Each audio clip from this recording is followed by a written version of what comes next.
दूरदर्शन द्वारा भारत का अमृत कलश नामना रियालिटी शोની શરૂઆત કરવામાં આવી છે, જેને સુપ્રસિદ્ધ ગાયક કૈલાશ ખેરના સાનિધ્યમાં યોજાશે। આ રિયાલિટી શોમાં વડોદરાની દીકરી હેલી ભટ્ટ ગુજરાતનું પ્રતિનિધિત્વ કરશે। કાર્યક્રમની વિશેષતા એ છે કે તે જે રાજ્યની સંસ્કૃતિ પ્રમાણે લોકગીતો ઉપર આયોજિત સિંગિંગ રિયાલિટી શો છે।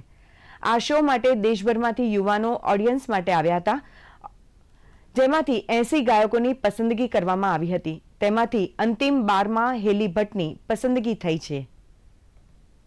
અને મને ખાસો સુંદર એક્સપિરિયન્સ રહ્યો, અનુભવ રહ્યો કે આટલા દિગ્ગજ કલાકાર જેમ કે કૈલાશ ખેર તેઓ સમક્ષ મને ગુજરાતનું પ્રતિનિધિત્વ કરવા મળ્યું। ગુજરાતની જે ગાયકી અને લોક સંગીત છે, જેમ કે ગરબા, લગ્ન ગીત, તેની સાથે સાથે બીજા ખાસા પ્રકાર અને કચ્છના ગીતો, તેમ તમામ જે ગુજરાતના અલગ અલગ પ્રકારના ગીતો છે તેની રજૂઆત મેં આ શો દ્વારા કરી હતી।